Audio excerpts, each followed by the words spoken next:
Halo semuanya, perkenalkan nama saya Yves Angel dari jurusan Teknik Industri UPH Angkatan 2019. Pada kesempatan kali ini saya akan mempresentasikan mengenai Managing Communication dari mata kuliah Manajemen Perusahaan Industri. Jadi pertama-tama, what is communication? Komunikasi adalah transfer dan pemahaman makna. Transfer itu berarti pesan telah diterima dalam bentuk yang dapat diinterpretasikan oleh penerima. Lalu untuk memahami pesan atau makna tidak sama dengan penerima yang setuju dengan pesan tersebut. Komunikasi mencakup dua jenis, yaitu interpersonal communication dan organizational communication. Interpersonal communication itu merupakan komunikasi antara dua orang atau lebih, dan organizational communication merupakan semua pola, jaringan, dan sistem komunikasi dalam suatu organisasi. Kedua tipe ini sangat penting bagi manajer. Selanjutnya ada type of organizational communication. Ada dua, itu ada formal communication dan informal communication. Formal communication adalah komunikasi yang mengikuti rantai komando resmi atau merupakan bagian dari komunikasi yang diperlukan untuk melakukan pekerjaan seseorang. Contohnya, saya mengambil perusahaan McD, di mana perusahaan ini tuh terjalin komunikasi formal yang dilakukan antara pekerja McD dan pelanggan. Pegawai McD itu di-training dalam hal berkomunikasi dengan sopan dan ramah tamah kepada setiap pelanggan. Lalu kalau informal communication ini adalah komunikasi yang tidak ditentukan oleh hierarki struktural organisasi. Sistem komunikasi ini memenuhi dua tujuan dalam organisasi, yaitu yang pertama, memungkinkan karyawan untuk memenuhi kebutuhan mereka akan interaksi sosial, lalu yang kedua, meningkatkan kinerja organisasi dengan menciptakan saluran komunikasi alternatif dan seringkali lebih cepat dan efisien. Contohnya, saya mengambil perusahaan PT DMQ Indonesia. Pada perusahaan ini terdapat komunikasi informal antara para pekerjanya, di mana mereka ini saling berinteraksi dan berkomunikasi di dalam maupun di luar jam kerja. Komunikasi informal ini terjadi seperti misalnya para pekerja tuh mencurahkan keluh kesah tentang fasilitas kantor, gaji dan tunjangan, mengenai atasan dan rekan kerja, pembagian pekerjaan, dan sebagai sarana untuk mereka bertukar pikiran untuk menyelesaikan masalah dalam pekerjaan. Berikutnya ada communication flow yang terbagi menjadi 4, yaitu ada downward, upward, lateral, diagonal communication. Downward ini tuh adalah komunikasi yang mengalir dari manajer ke karyawan untuk menginformasikan, mengarahkan, mengkoordinasikan, dan mengevaluasi karyawan. Lalu upward itu merupakan komunikasi yang mengalir dari karyawan hingga manajer untuk membuat mereka tetap sadar akan kebutuhan karyawan dan bagaimana hal-hal dapat ditingkatkan untuk menciptakan iklim kepercayaan dan rasa hormat. Lalu lateral atau horizontal communication ini adalah komunikasi yang terjadi di antara karyawan pada tingkat yang sama dalam organisasi untuk menghemat waktu dan memfasilitasi koordinasi. Dan yang terakhir ada diagonal communication. Ini merupakan komunikasi yang melintasi area kerja dan tingkat organisasi demi efisiensi dan kecepatan. Selanjutnya saya akan menjelaskan contoh-contoh dari communication flow yang telah saya jelaskan sebelumnya. Yang pertama, untuk downward, saya mengambil contoh perusahaan McD, di mana McD ini memiliki budaya bahwa setiap karyawan akan diberikan feedback yang membangun dari atasan ke bawahan agar karyawan dapat terus belajar dalam mengembangkan potensi dirinya. Seperti yang terlihat pada gambar yang merupakan pemberian feedback dari manajer kepada pekerja bagian cashier atau waiters.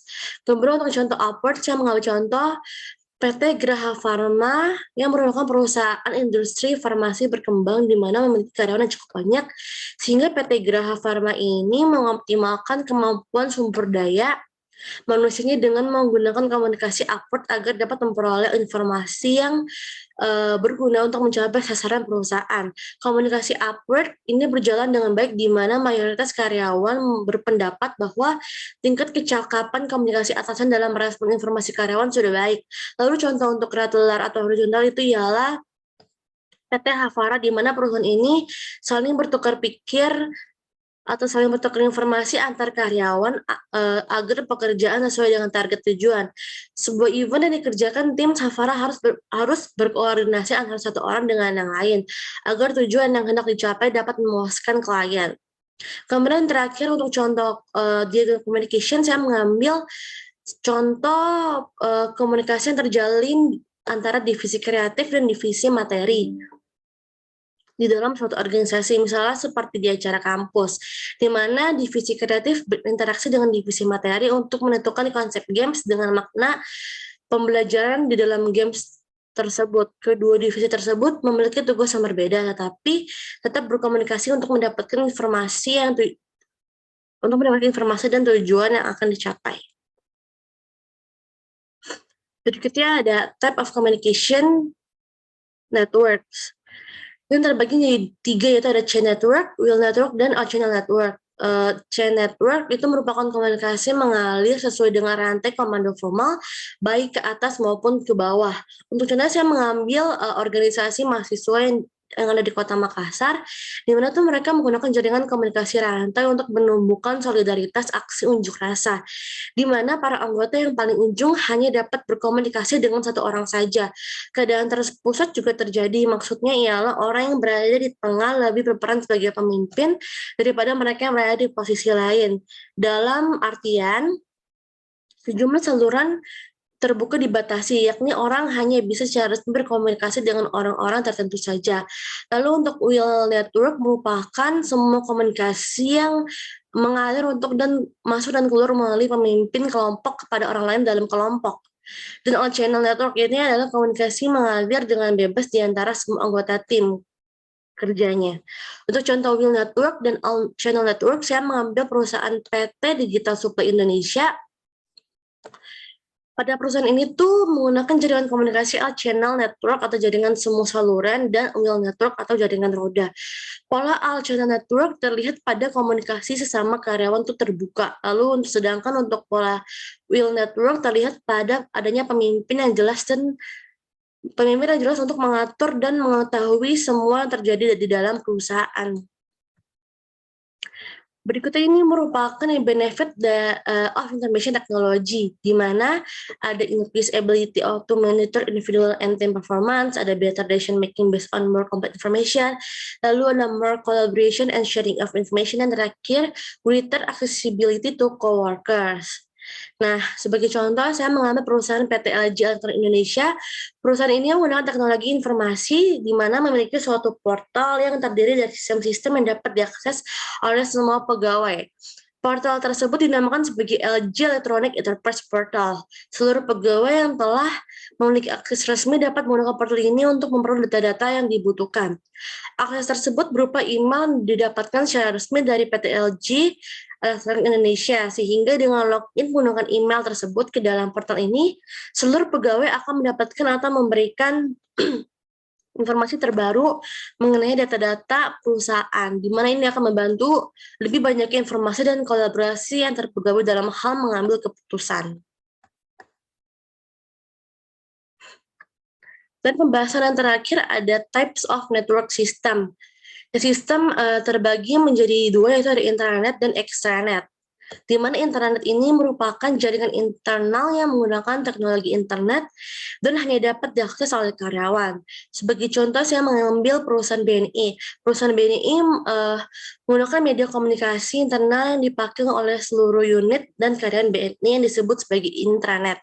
Informasi dari manajemen kepada pegawai, baik itu pemberitaan yang bersifat informasi, peraturan atau ketentuan dan sebagainya, semua dipublish melalui intranet. Intranet yang digunakan BNI telah dilengkapi dengan software antivirus dan filter sistem tersendiri sehingga terjamin keamanannya. Intranet BNI ini dipergunakan hanya untuk kepentingan pekerjaan. Beberapa contoh intranet pada BNI ialah BNI Forum, BNI Icons, web email BNI, dan lain-lain.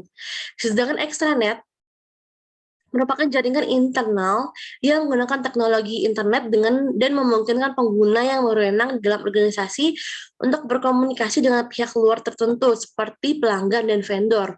Untuk contohnya, saya juga mengambil dari perusahaan BNI, di mana BNI ini tidak hanya memiliki jaringan intranet tetapi juga memiliki jaringan extranet.